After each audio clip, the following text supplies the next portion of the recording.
For 11 nights in a row, the same stray cat slept beneath the broken neon sign of the abandoned Bluebird Motel.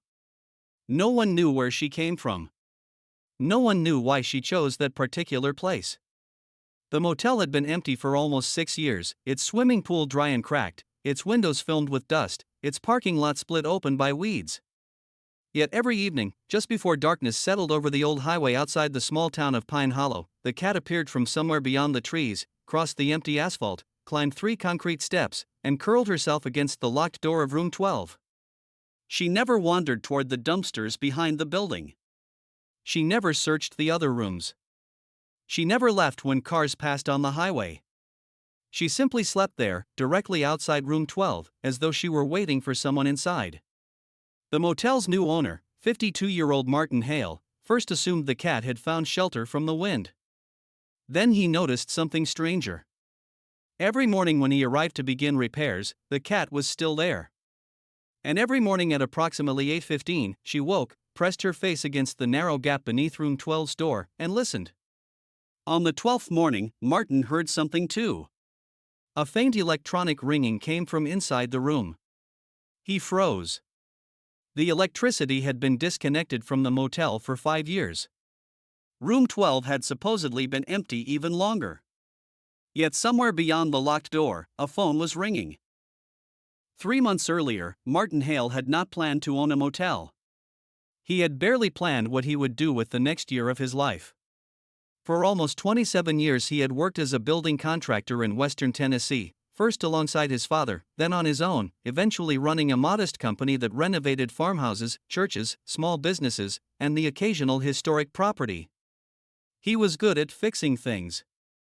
Walls made sense to him. Roofs told you where they were weak. Rotten beams could be replaced. Cracked foundations could be reinforced. Even a neglected building usually revealed exactly what it needed once you were willing to strip away enough layers. People were more complicated. Martin had learned that after his wife, Elaine, died from pancreatic cancer at 48. The diagnosis came in February. By October she was gone. Their son Tyler was already living in Nashville by then, working as an audio engineer and building a life that Martin was proud of but didn't entirely understand. After Elaine's funeral, Martin returned to work too quickly. He accepted more projects, stayed later at job sites, and spent evenings driving roads he had no reason to drive because the silence inside his own house felt unbearable. Nearly 3 years passed that way. Then one afternoon his older sister Diane called him about a property auction outside Pine Hollow. "You remember the Bluebird?" she asked. Martin did. Everyone who grew up within 40 miles of Pine Hollow remembered the Bluebird Motel. In the 1970s and 80s it had been one of those roadside places that somehow seemed more glamorous in childhood memory than it probably ever was. 20 rooms arranged in an L-shaped building. Turquoise doors. White railings. A kidney-shaped pool. A tall blue neon sign with a painted bird perched above the word vacancy. Families driving south stopped there overnight. Truckers used it. Traveling salesmen used it. Couples probably used it for reasons Martin's parents never discussed. By the 2000s, the interstate had pulled most traffic away from the old state highway. The Bluebird declined gradually, then rapidly. Reviews became terrible. The pool closed. Half the rooms were permanently unavailable. Eventually the owner died, and a distant relative tried operating it for another year before shutting it down completely. "They're auctioning the whole thing," Diane said. "For what?" "Cheap." "That usually means expensive." "You always wanted to restore an old roadside place." "I said that when I was 30. "You also said you'd learn Spanish." "I know 6 words." "Exactly. Here's your second chance." Martin laughed, but he drove to Pine Hollow 2 days later. The Bluebird was worse than he remembered. The roof leaked in 3 places. Copper piping had been stolen from several rooms. Vandals had broken the office window. The pool was filled with leaves, branches, and one rusted shopping cart. The sign no longer worked, though the Bluebird remained stubbornly attached to the top. And Martin loved it immediately. Not because it was beautiful. Because it wasn't. It was damaged, forgotten, and still standing. He understood that. He bought the property for less than the price of a new pickup truck and spent the next several weeks clearing debris. He didn't have a grand business plan. At first he told Tyler he would restore 8 rooms, maybe 10, turn the office into a small cafe, fix the pool if the cost wasn't ridiculous, and see whether travelers using the scenic highway might return. Tyler called it Dad's Grief Motel, which Martin pretended to find offensive. "You're the one who said I needed a hobby." "I meant fishing." "I hate fishing." "You like standing near water doing nothing." "That's not fishing. That's being married." Tyler laughed for nearly a minute. It was good to hear him laugh. Martin began working alone most weekdays. Occasionally a plumber named Jorge helped him, or Diane came by with sandwiches and criticism. But the motel was mostly Martin's quiet project. The stray cat appeared in late September. Martin first saw her beneath an old ice machine near the office. She was small, probably female, with gray and white fur and a narrow face. Her left ear had a small notch missing from the tip, and her tail was darker than the rest of her body, almost charcoal. She watched him from beneath the machine while he carried broken drywall toward a dumpster. "Morning." The cat didn't move. Martin dropped the drywall. "You live here?" Her eyes were green, unusually bright against her dusty fur. "I should charge rent." She disappeared before he could get closer. Martin forgot about her until evening. As he was locking the office, he saw the cat again, walking across the parking lot. She wasn't sneaking. She moved with purpose. Straight toward the far wing. Martin watched her pass rooms 7, 8, 9, 10, and 11. She stopped at room 12. The door was painted faded turquoise like most of the others. A brass number hung crookedly above the peephole. Martin had not yet opened that room because the key was missing and the doorframe had swollen badly from years of humidity. It was on his list, somewhere below replacing the office roof and above deciding whether a vending machine full of Pepsi from 2017 counted as hazardous waste. The cat sniffed beneath the door. Then curled up against it. Martin smiled. "Suit yourself." The next morning she was still there. When he approached, she stood but didn't run. Martin placed a paper plate containing a little canned tuna near the walkway. "You look like you could use breakfast." The cat looked at the tuna. Then at him. Martin went to work. An hour later the plate was empty. That might have been the end of it, except the cat returned that evening. Room 12 again. The following day, same thing. By the 4th night, Martin had started referring to her as Birdie, mostly because motel cats sounded ridiculous and because the bluebird sign above them made the name seem obvious. Diane met Birdie the following Monday. She arrived carrying 2 coffees and found Martin replacing rotten trim outside room 5.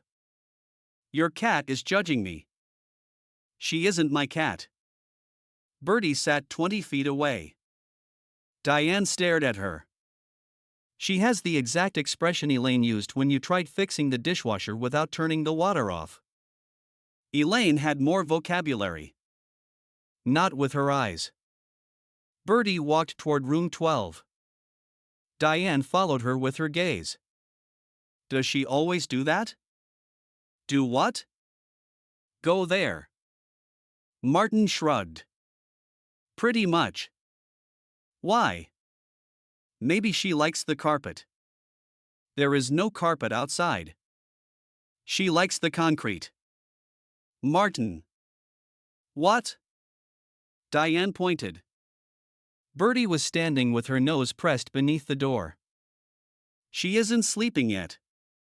Martin finally looked carefully. Birdie sniffed. Then scratched once at the threshold. Stopped. Listened. Scratched again. "She does that in the morning too," Martin said. And that doesn't strike you as odd? She is a cat.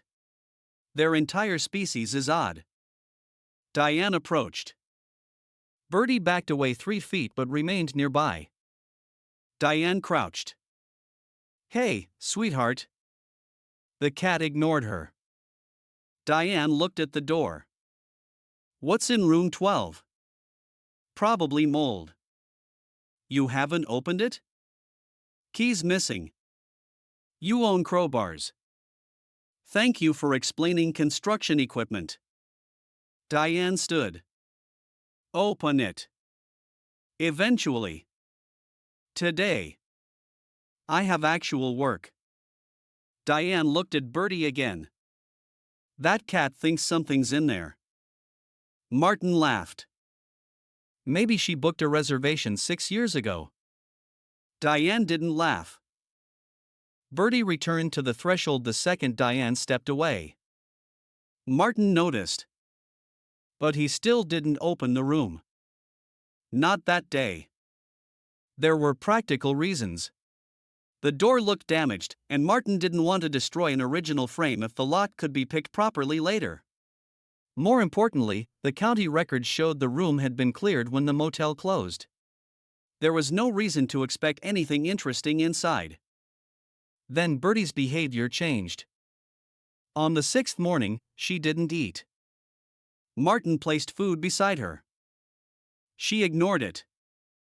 Instead, she paced from the door to the walkway and back. At one point, she meowed loudly. It was the first time Martin had heard her make any sound. What's wrong with you?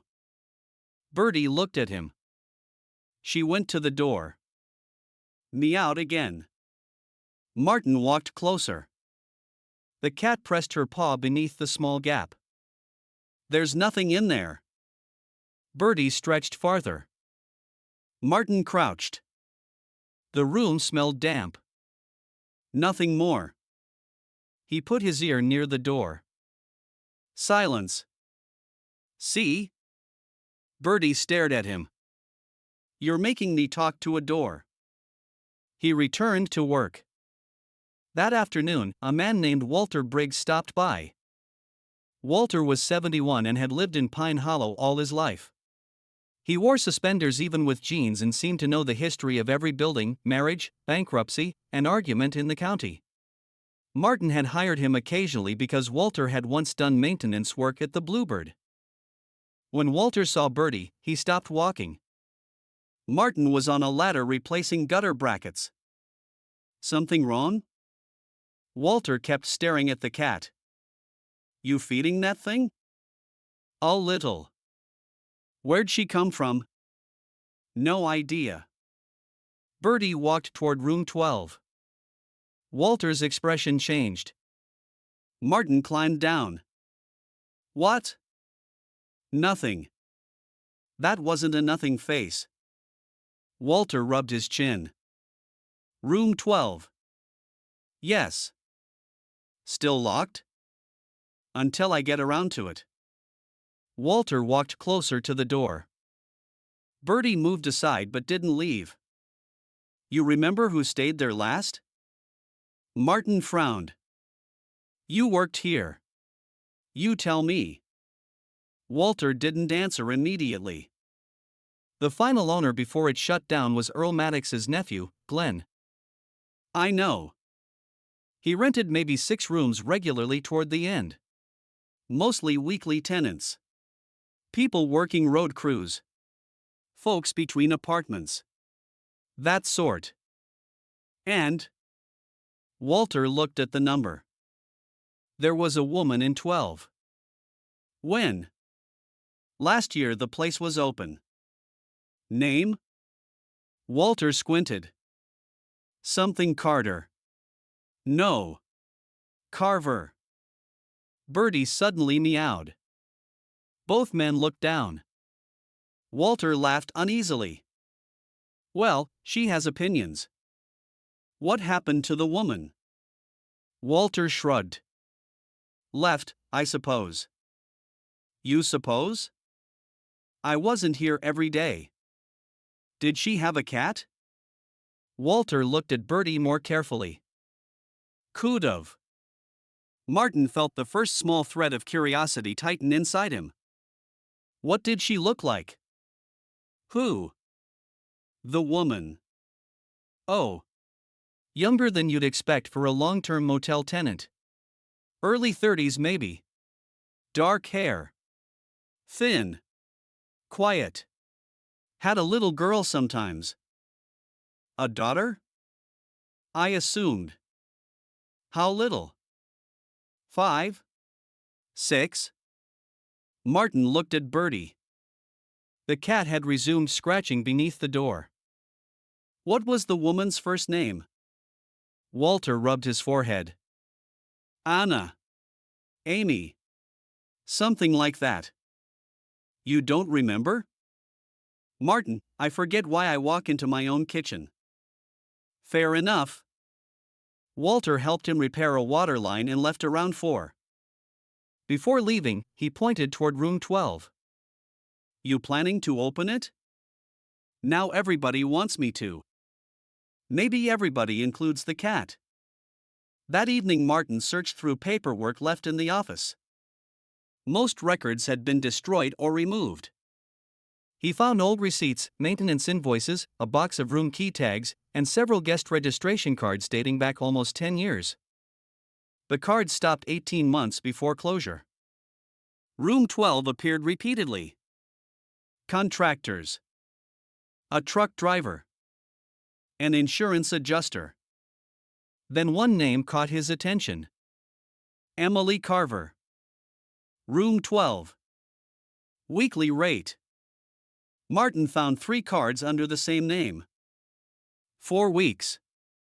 Then another month. Then almost 3 months later.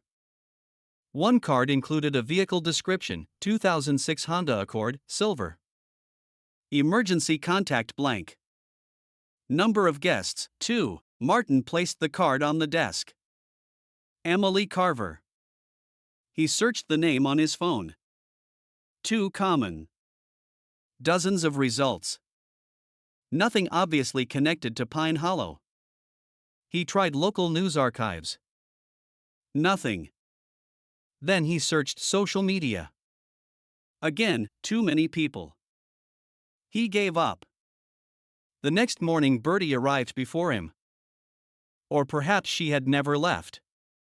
She was asleep beside room 12 when Martin pulled into the parking lot. The temperature had dropped overnight. He brought an old towel from the office and placed it near her. Bertie woke. For the first time, she allowed him close enough to touch her. Martin slowly extended 2 fingers. Bertie sniffed them. Then lowered her head. He scratched gently between her ears.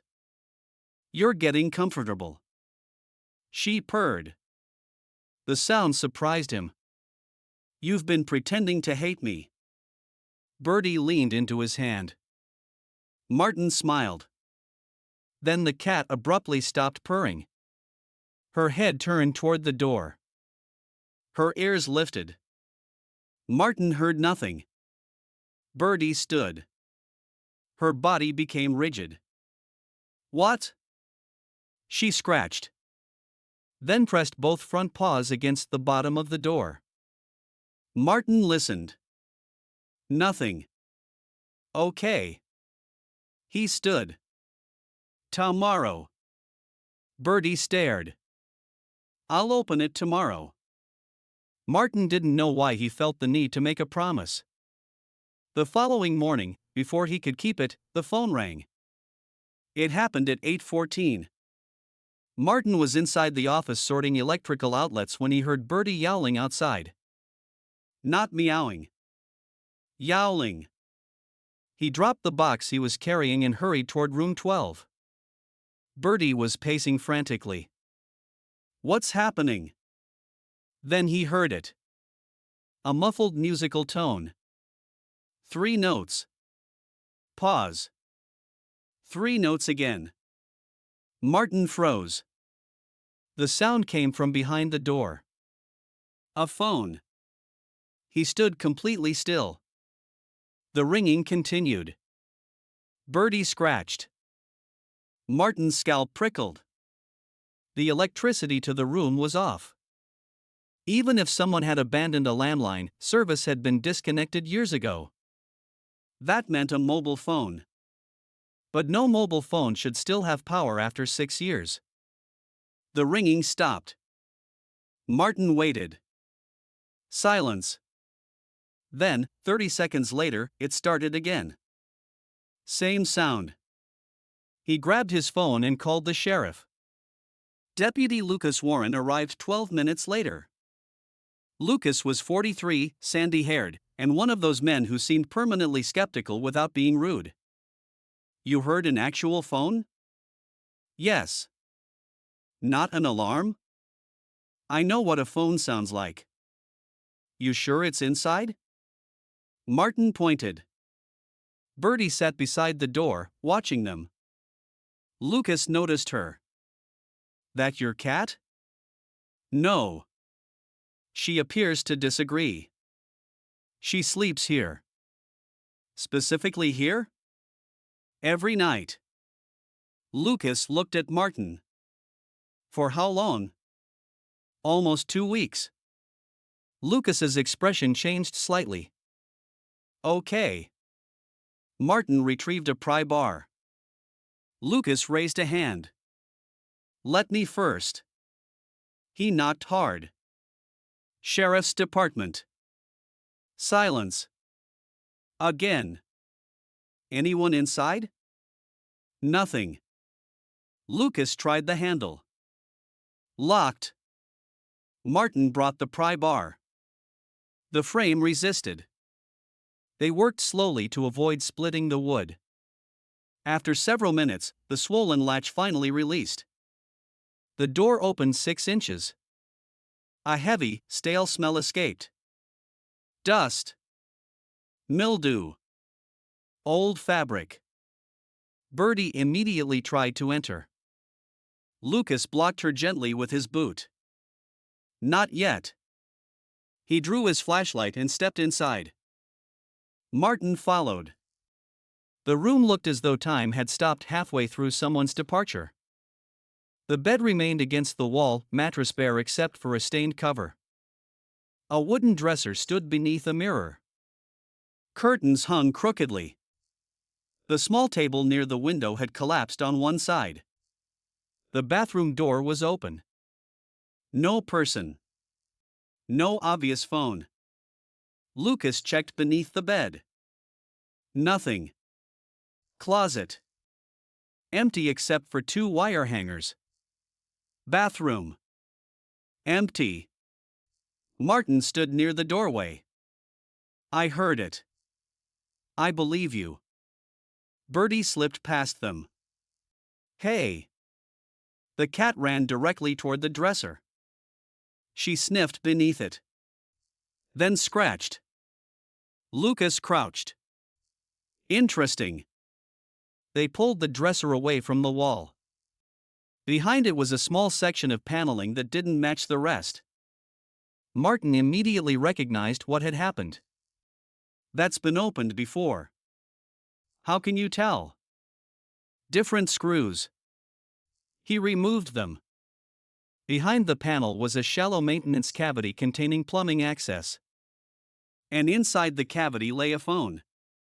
Not an old phone. A modern smartphone. Its screen was cracked but lit. Martin and Lucas stared at it. The phone rang again. The screen displayed, unknown caller.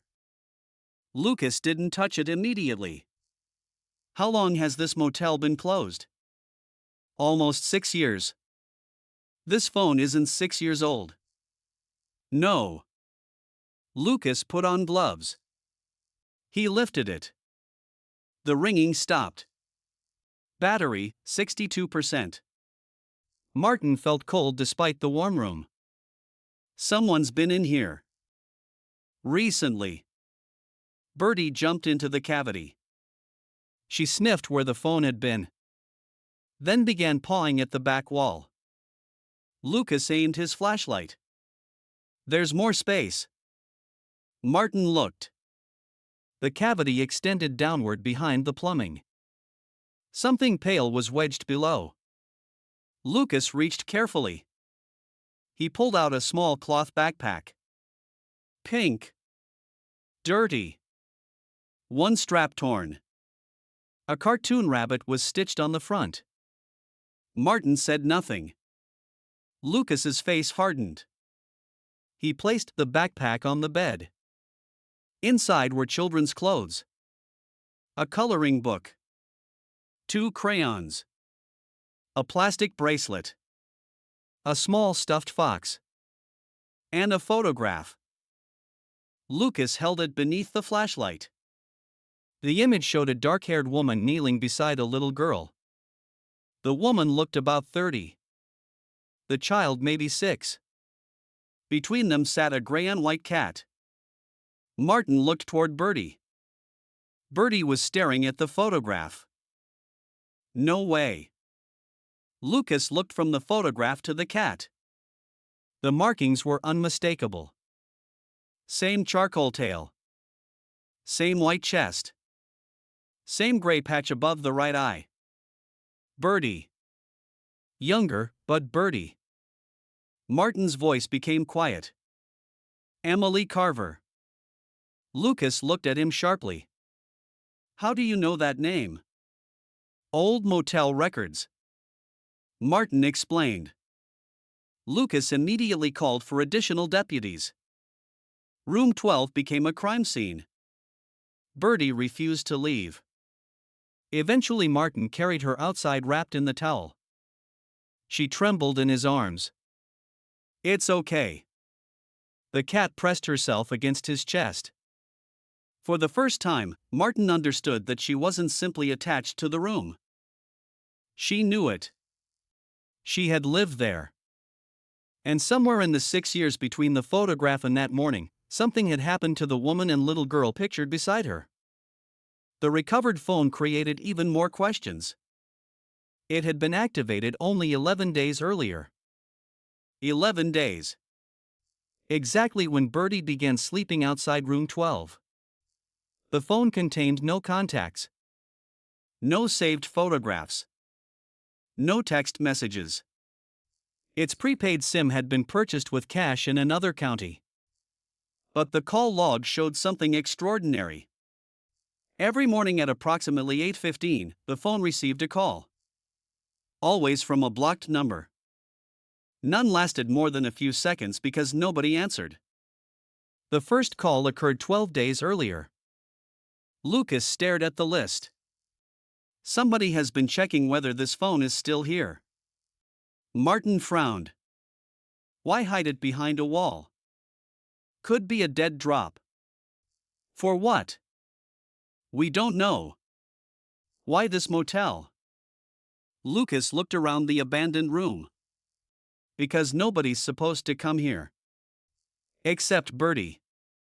The cat had apparently noticed something before any person did. Investigators removed the phone and backpack. The sheriff's office began searching for Emily Carver. They found no current driver's license under that exact name. No property. No local employment records. The motel registration address had been false. But a fingerprint recovered from the photograph led to an old arrest record in Kentucky. Not Emily Carver. Emily Lawson. At 24, she had been arrested for possession of a stolen credit card. Charges were later dismissed after evidence showed her boyfriend had used her wallet and identification during a fraud scheme. That boyfriend's name was Dean Rourke. And Dean Rourke had a much more serious criminal history. Burglary. Fraud. Assault. Witness intimidation. He had served nearly 4 years in prison. Released 7 years earlier. Almost exactly 1 year before Emily and her daughter began staying at the Bluebird Motel. Lucas returned to Martin's office 2 days later. We think Carver was a name she used while hiding. From him? Possibly. What about the girl? Her name appears to be Sophie Lawson. Emily's daughter. Where are they? Lucas didn't answer.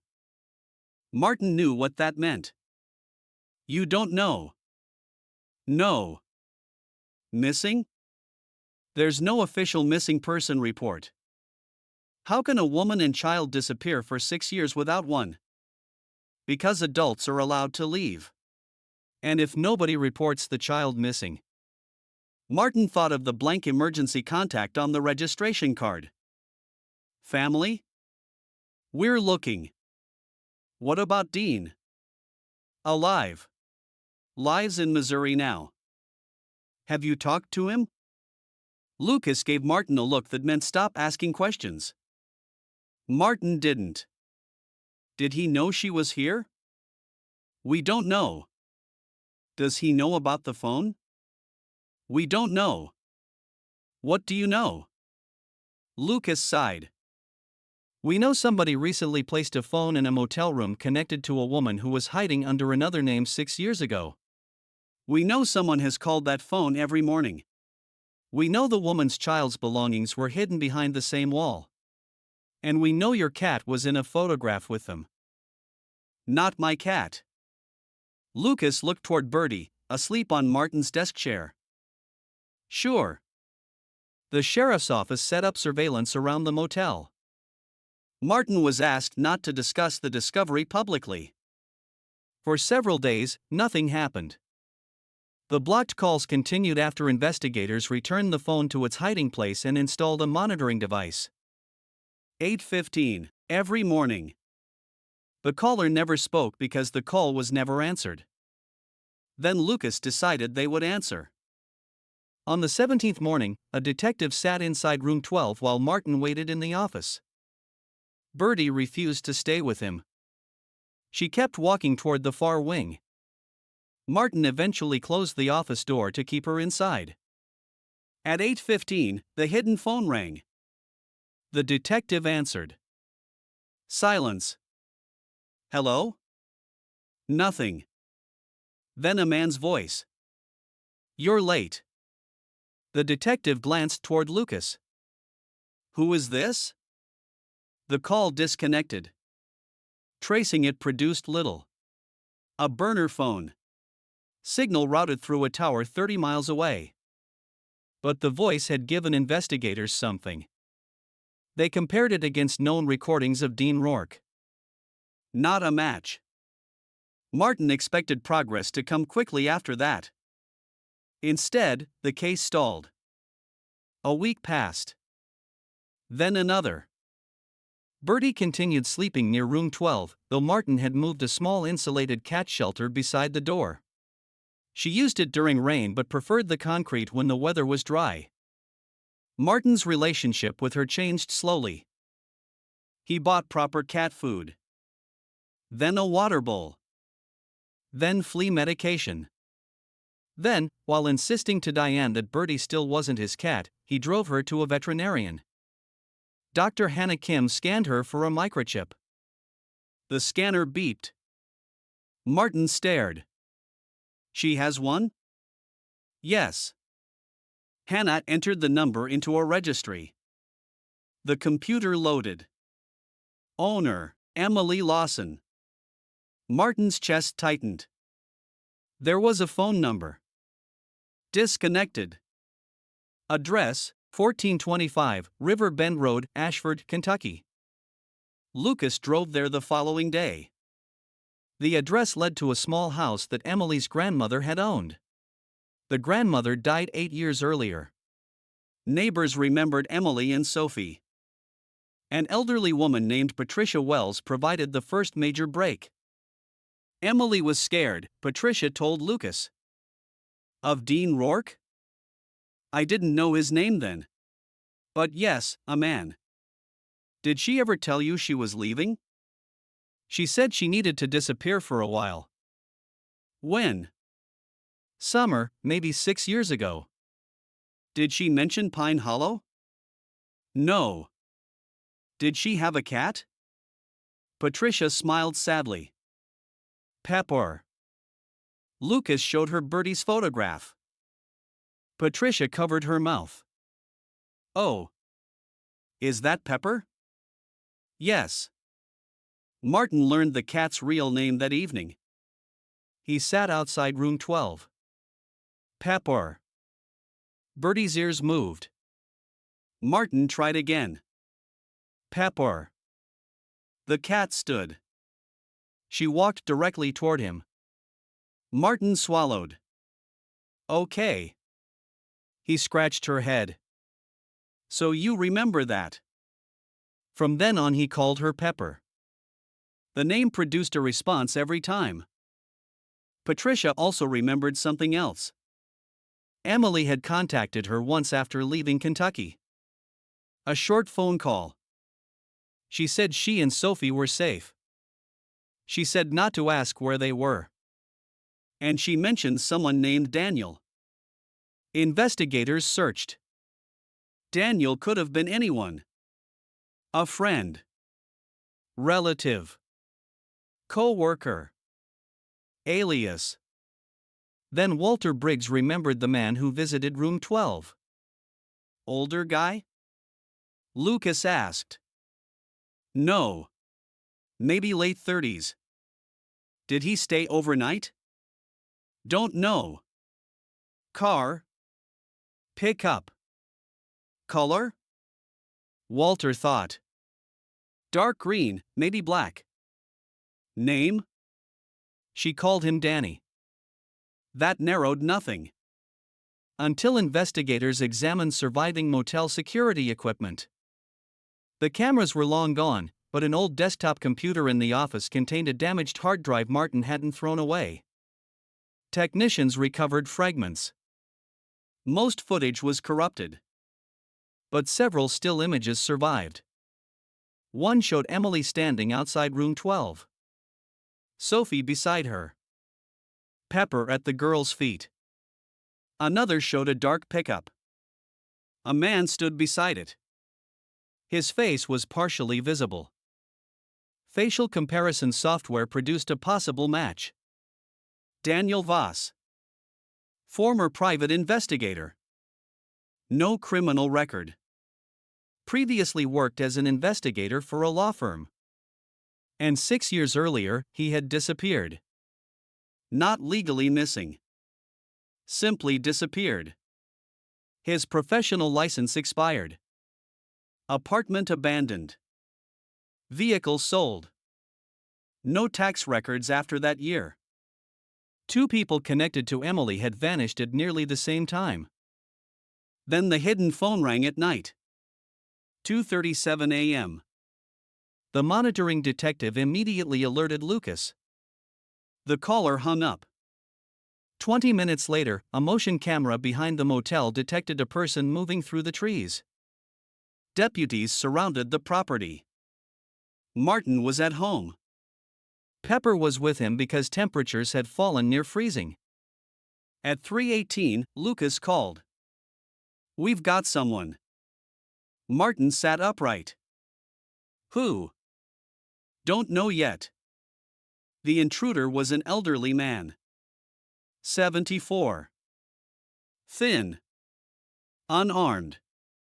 His name was Henry Lawson. Emily's father.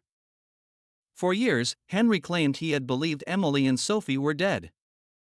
He had searched privately after Emily vanished but avoided police because Emily had begged him never to involve law enforcement while Dean was looking for her. Then, 11 days before Pepper appeared at the motel, Henry received a package. No return address. Inside was a phone. A handwritten note. Bluebird. Room 12. Wait for the call. Henry drove to Pine Hollow at night.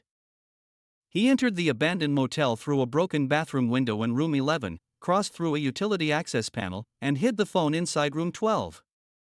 He didn't know why. He believed someone connected to Emily had contacted him. Why didn't he go to police? Martin asked. Lucas looked exhausted. Because fear makes people do stupid things for a very long time. Who was calling? We're working on that. Why did Pepper come back at exactly the same time?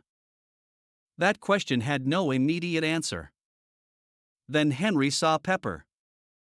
The old man collapsed into a chair and cried. Pepper survived? Martin stood nearby. The cat remained cautious. Henry whispered her name. Pepper approached slowly. He extended a shaking hand. She sniffed him, then rubbed her face against his fingers. Henry began sobbing. She was Sophie's. That night, Henry told them the full story. Dean Rourke had controlled Emily for years. After Sophie was born, the abuse became worse. Emily left several times. Dean always found her. Eventually, Emily met Daniel Voss through a legal aid organization. Daniel helped abuse victims document harassment and locate safe housing. He wasn't supposed to relocate clients personally, but he became convinced that Emily was in immediate danger. He helped her disappear. Pine Hollow was temporary. The Bluebird was supposed to be a stop of only a few weeks before Emily and Sophie moved farther south. Something went wrong. Henry received one final message from Emily. It contained only 4 words: he found the motel. After that, nothing. Police had never seen the message. Henry kept it hidden because he believed Dean might monitor authorities or family members. Lucas was furious. That message could have changed everything. I know. You waited 6 years. I was afraid. So was your daughter. Henry lowered his head. Pepper sat beneath his chair. For the first time, Martin felt anger toward the old man. Then he remembered grief rarely looked rational from outside. The investigation turned back toward Dean Rourke. Police questioned him. Dean admitted knowing Emily had once stayed in Tennessee but denied ever visiting the Bluebird. Phone records from 6 years earlier were unavailable. Witness memories were weak. No physical evidence linked him to room 12. Then the anonymous caller made a mistake. During another monitored call, he stayed connected for 43 seconds. Long enough for investigators to identify background audio. A freight train horn. Then a crossing bell. Then what sounded like an automated announcement. Detectives compared rail crossings around the tower locations associated with the burner phone. They narrowed the area to a small industrial district outside Benton. Police searched surveillance cameras from gas stations and stores. A man purchasing prepaid phone cards appeared repeatedly. Not Dean. Daniel Voss. Alive. Now 51. Living under the name Mark Ellis. Police found him in a rented warehouse. And with him was someone nobody expected. Emily Lawson. Alive. 40 years old. Martin heard the news from Lucas in the motel office. He stared. Emily's alive? Yes. And Sophie? Lucas paused. That pause destroyed Martin's relief. What? Sophie isn't with them.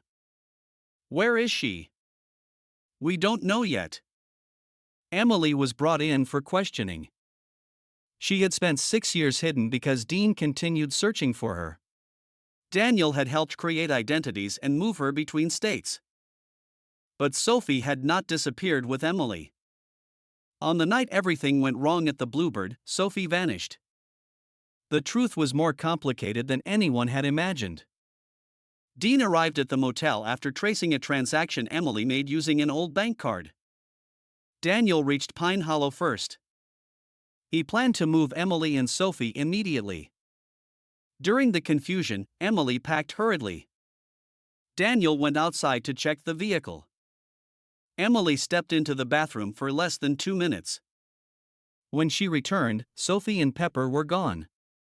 The exterior door stood open. Emily believed Dean had taken her daughter. She panicked. Daniel insisted they contact police. Emily refused because Dean had threatened that if she involved authorities, Sophie would disappear permanently. They searched privately throughout the night. They found Pepper the following morning near the highway. No Sophie. Pepper was terrified and repeatedly tried to lead them toward woods behind the motel. Daniel followed her. He found one of Sophie's shoes near an old drainage channel. Nothing more. Emily became convinced Dean had taken Sophie. But Dean denied it. For years, Emily and Daniel searched quietly, following rumors, private records, and false leads. Why did they hide the backpack? Martin asked. Lucas explained. Emily had hidden Sophie's belongings before leaving because she couldn't bear to take them and feared Dean might use them to track her. Daniel concealed them behind the plumbing panel. The phone was part of a desperate plan years later. Daniel had recently discovered that Henry was still alive and returned to the old motel as a controlled meeting point. He sent Henry the phone, hoping someone watching Emily's family might reveal themselves. But why had Pepper suddenly returned after 6 years? The answer came from Henry. After placing the phone in room 12, Henry had spent several nights sleeping in his car near Pine Hollow. Pepper had been living behind a diner 8 miles away. Henry stopped there for breakfast. He didn't recognize her immediately. But Pepper recognized him. She followed his car all the way to the Bluebird. Once there, memory took over. The motel. Room 12. Sophie's scent perhaps long gone, but the place itself familiar. Pepper stayed. And because Pepper stayed, Martin paid attention. Without her, the hidden phone might have rung for weeks without anyone knowing. But Sophie was still missing. The case became national news after police publicly reopened the investigation. Age-progressed photographs were released. Former motel guests were interviewed. People who had lived near the highway were contacted. Then a woman named Gloria Tate called. She had owned a convenience store 6 miles south of the Bluebird 6 years earlier. Gloria remembered a girl. Not because of the missing person coverage, there had been none. Because the child arrived alone shortly after midnight. Barefoot. Crying. Holding a cat collar. Martin listened to the recorded interview later. What did she say? She said her name was Sophie. Was she injured? Scratches. Mud. Nothing serious.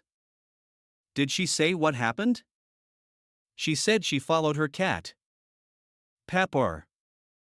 Sophie had apparently seen Pepper slip through the motel door while Emily was packing.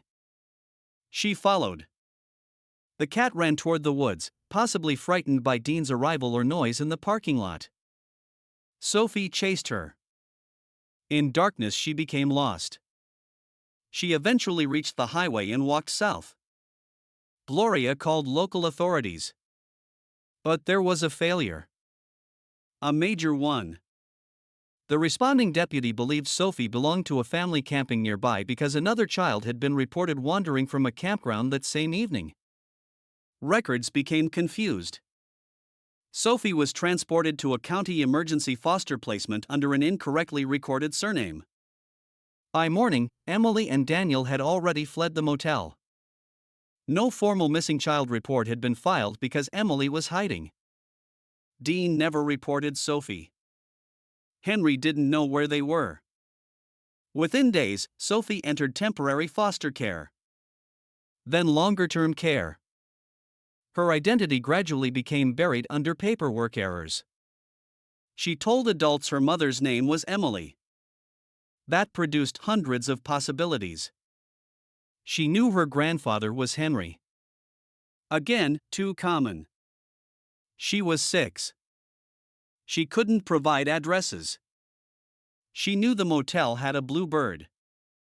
Nobody connected that description to the Bluebird Motel in another county. How is that possible? Martin asked. Lucas's face showed the same disbelief. Several small failures. Different jurisdictions. Misspelled names. No missing person report. A child too young to explain enough. It shouldn't happen. But it did. Sophie Lawson was alive. She was 12 years old. She had been adopted 4 years earlier by a couple named Rachel and Andrew Bennett. The adoption had been legal because authorities believed Sophie had been abandoned and exhaustive efforts to identify family had failed under the incorrect records available at the time. The Bennetts loved her. Sophie loved them. Then one DNA comparison changed everything. The reunion could not be simple. Real life rarely gives people the clean ending they imagine. Emily met Sophie first with therapists present. Sophie remembered very little. Fragments. A turquoise motel door. Her mother's hair. A stuffed fox. And Pepper. Especially Pepper. She remembered sleeping with the cat beside her. She remembered wrapping her arms around Pepper during thunderstorms. She remembered following Pepper outside because she thought the cat would get lost. When Martin heard that, he looked at Pepper differently. For 6 years, people had interpreted the cat's survival as luck. But perhaps Pepper had also carried a memory. Not the kind humans tell themselves in words. A place. A smell. A door. A child. 3 weeks after Sophie was identified, her adoptive parents agreed to bring her to the Bluebird. Martin closed the property for the day. Emily arrived separately. Henry came too. Daniel remained away at the family's request.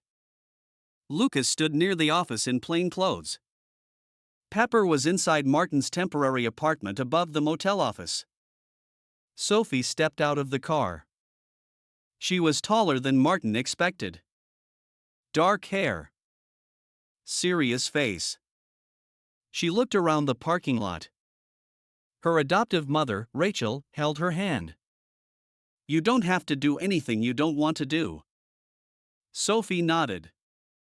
Emily stood 20 feet away. She looked terrified. Not of danger. Of hope. Sophie looked at her biological mother. Neither moved. Martin felt like he was witnessing something too private. Then a sound came from the office. A meow.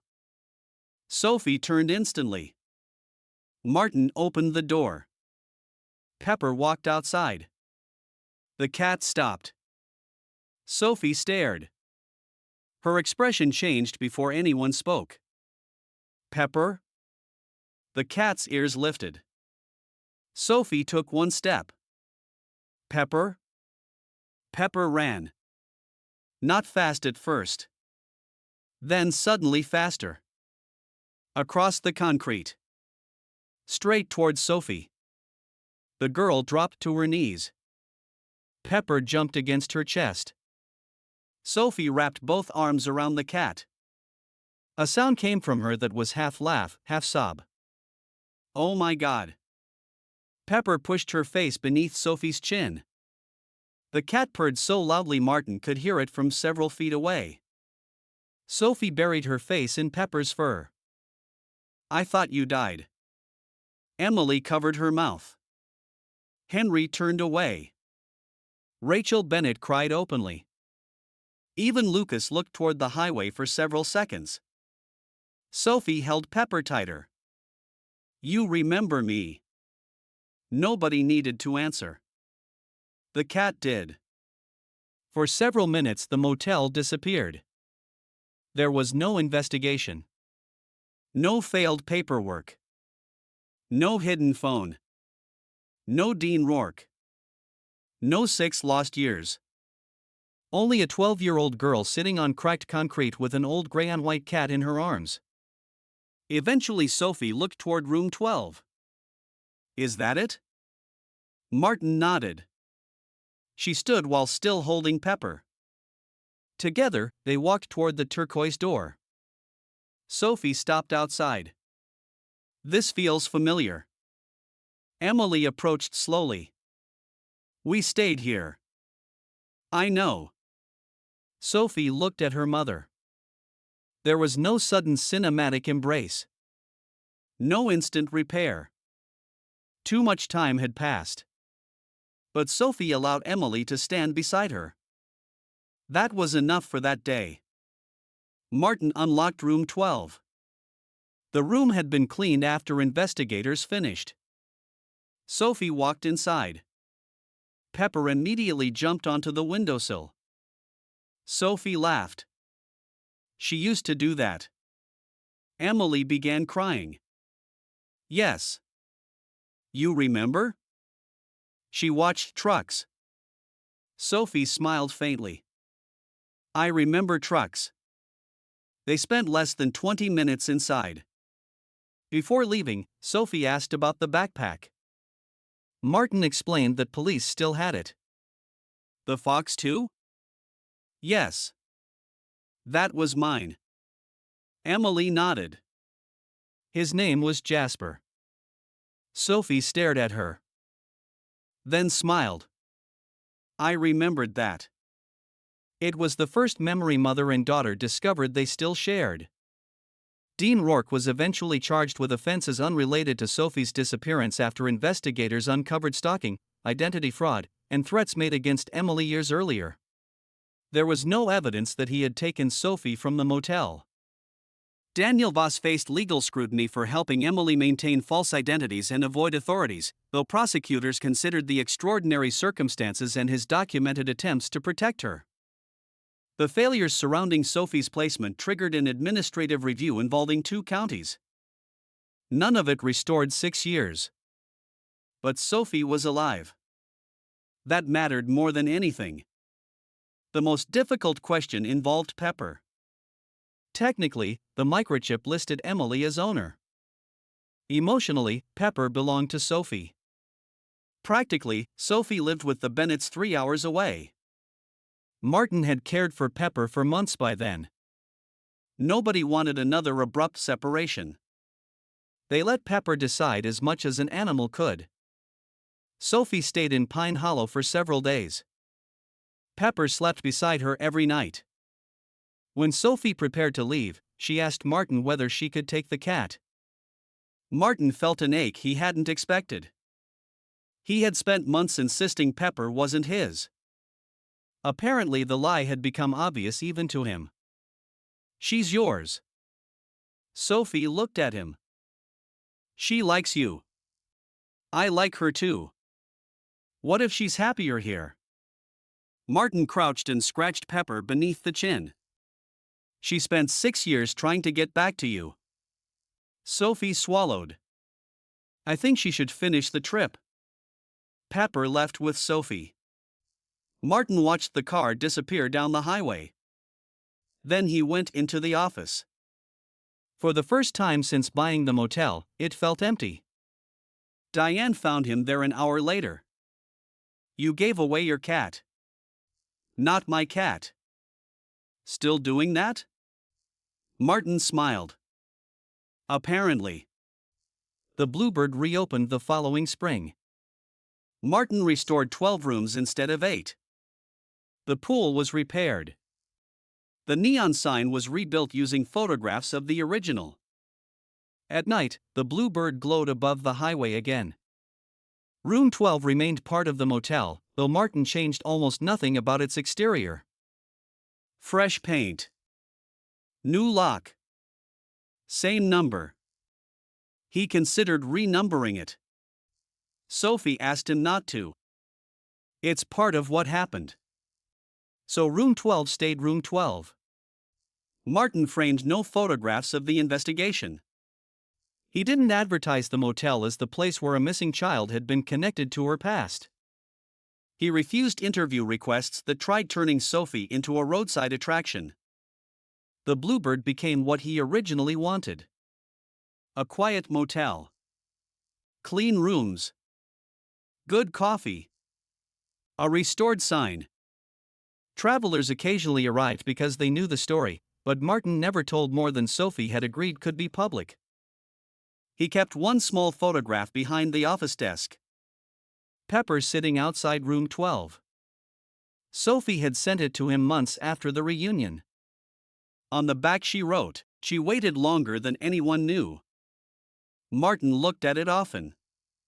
A year after the reopening, Sophie visited with Rachel and Andrew. Emily joined them later. The relationship between Sophie and Emily had developed slowly. There were counseling sessions, awkward lunches, good days, bad days, questions Emily couldn't answer without causing pain, questions Sophie wasn't ready to ask. But they were trying. That mattered. Pepper, now probably 14 or 15 years old, moved more slowly. Her once sleek fur had become slightly uneven with age. She spent most of the weekend asleep in a sunny patch outside room 12. Martin sat beside her one afternoon. "You started all this." Pepper opened one eye.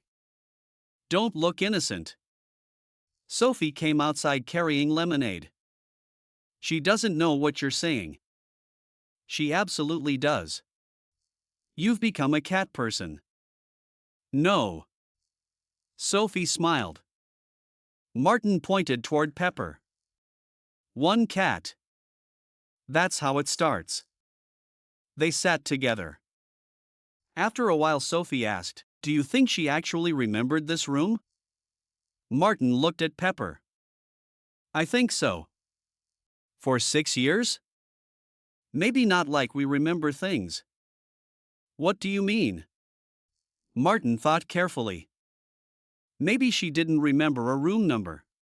Maybe she remembered the smell of the concrete. Or the shape of the walkway. Or your voice here. Maybe she just knew this place mattered." Sophie stroked Pepper's back. "She followed Grandpa here." "Yeah. But she could have left." "She didn't." Sophie was quiet. Then she said, "I used to be angry that she ran outside that night." Martin looked at her. "I thought if she hadn't run, I wouldn't have followed her." "That makes sense. But then I realized she probably got scared too." "Probably. And she came back." Martin nodded. "She came back." Pepper purred beneath Sophie's hand. 2 years later, Martin received a call from Sophie. Pepper's kidneys were failing. The veterinarian said she didn't have long. Martin drove 3 hours. He found Sophie sitting on the floor of her bedroom beside Pepper's bed. Sophie was 14 now. Pepper looked impossibly small. Martin sat beside them. "Hey, troublemaker." Pepper opened her eyes. Her tail moved once. Martin touched her forehead. "You made me rebuild an entire motel." Sophie laughed through tears. For the next several hours they talked. Not only about Pepper. About Sophie.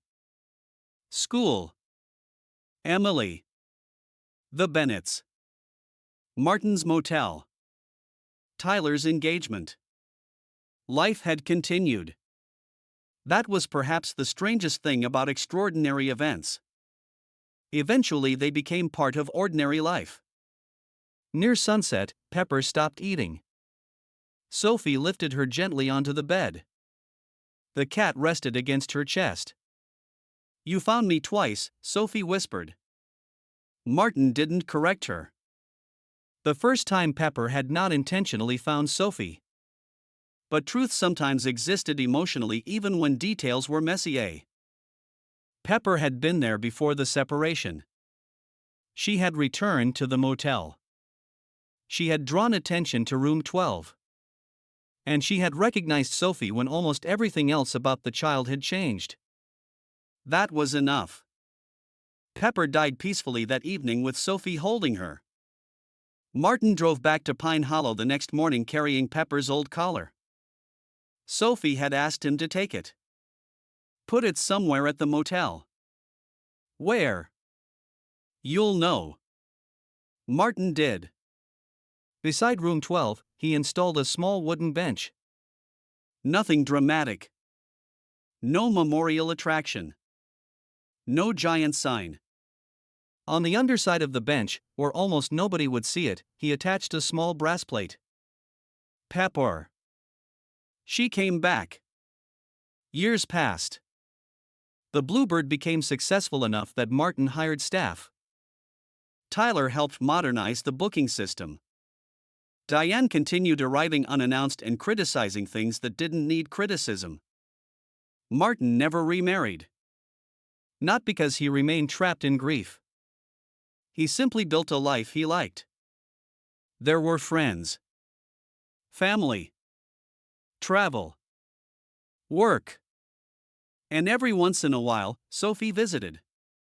At 18, she returned before leaving for college. She sat on the bench outside room 12. Martin brought 2 coffees before remembering she hated coffee and replaced hers with hot chocolate. You're still terrible at this. I remembered eventually. She smiled. The motel parking lot was full now.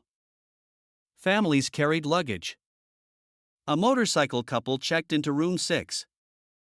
Children laughed near the restored pool. Nothing looked abandoned anymore. Sophie watched the activity. It's weird. What? That this used to be the scariest place in my life. And now? She thought. Now it's just a motel. Martin smiled. That's probably healthy. Sophie looked toward the door.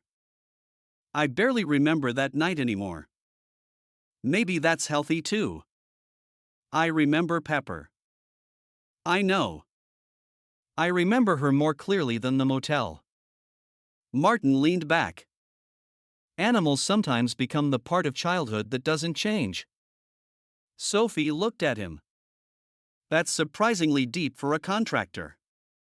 I've been practicing. At 8:15 the next morning, Martin happened to be outside room 12. He heard a phone ringing. For 1 second his entire body froze. Then the door opened. A middle-aged guest stepped outside holding his smartphone. Sorry, the man said. Alarm. Martin laughed. Everything okay? Yeah. The guest walked toward the office. Martin remained there for another moment. 8:15, the same time. Years earlier that sound had opened a door into a mystery no one knew existed. An abandoned room. A hidden phone. A child's backpack. A photograph of a mother, a daughter, and a gray and white cat. And one stray animal who had refused to sleep anywhere else. Martin looked at the small bench. He reached underneath and touched Pepper's brass plaque. People often imagine that mysteries are solved by brilliant deductions, dramatic confessions, or a single piece of perfect evidence. This one wasn't. It was solved through fragments. A forgotten registration card. A microchip. A damaged hard drive. An old woman's memory. A bureaucratic mistake. A frightened father. A hidden phone. And above all, an aging cat who returned to a turquoise motel door and refused to leave. Pepper couldn't explain where Sophie had gone. She couldn't tell anyone what happened that night. She couldn't read the name on a registration card or understand why a phone hidden behind a wall kept ringing every morning. But she remembered enough to wait. And sometimes waiting in the right place is the first step toward being found.